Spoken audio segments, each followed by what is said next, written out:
தேவனே நான் ஓமதண்டையில் இன்னும் நெருங்கி சேர்வதே என் ஆவல் பூமியில். ஆதியாகமம் 12ஆம் அதிகாரம் 7வது வசனம் வாசிக்க பார்க்கலாம். கர்த்தர் ஆபிரகாமுக்கு தரிசனமாகி உன் சந்ததிக்கு இந்த தேசத்தை கொடுப்பேன் என்றார். அப்பொழுது அவன் தனக்கு தரிசனமான கர்த்தருக்கு அங்கே ஒரு பலிபீடத்தை கட்டினான்.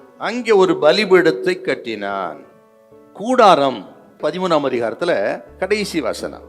அப்பொழுது ஆபிரகாம் கூடாரத்தை பெயர்த்து கொண்டு போய் எபிரோனில் இருக்கும் மம்ரேயின் சமபூமியில் சேர்ந்து குடியிருந்து அங்கே கர்த்தருக்கு ஒரு பலிபீடத்தை கட்டினார். கூடாரமும் பலிபீடம் பாத்தீங்களா? ஆபிரகாமை குறித்து வாசிக்கும் பொழுதெல்லாம் இந்த கூடாரத்தை குறித்து வாசிக்கிறோம், பலிபீடத்தை குறித்து வாசிக்கிறாங்க.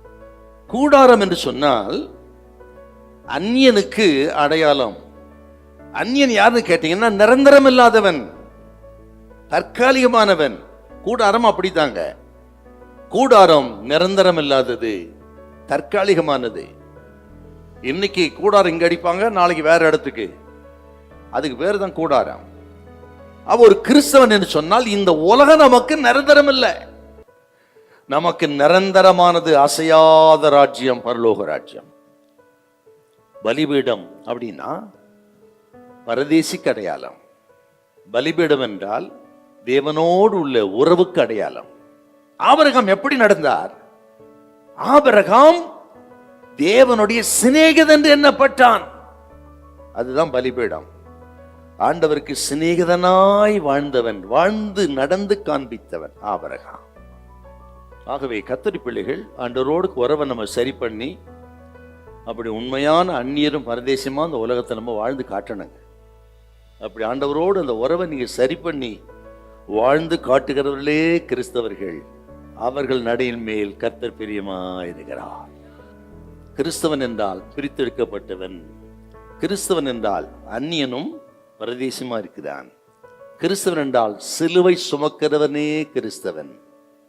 சிலுவை சுமப்பது என்றால் இயேசு கிறிஸ்துவின் நிந்தை, பாடு, அவமானம், உபத்திரவம் இவைகளுக்கு பங்காளியா இந்த உலகத்துல வாழ்கிறவன் கிறிஸ்தவன்.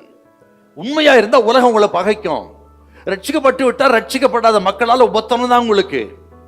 பரிசுத்தமா வாழ நினைத்தா இந்த உலகம் அப்படி முடியாது. அதுதாங்க சிலுவை சுமக்கிற கிறிஸ்தவன். ஒருவேளை ஆண்டவரை ஏற்றுக்கொண்டதுனால, உண்மையா இருக்கிறதுனால, பரிசுத்தமாய் வாழ்கிறதுனால நிந்தை அவமானத்தோடு இருக்கலாம், நீங்க இழந்திருக்கலாம். நீங்க உண்மையா இருந்ததுனால உங்க நடத்தையை சந்தேகப்படலாம், காயப்படுத்தப்பட்டு இருக்கலாம்.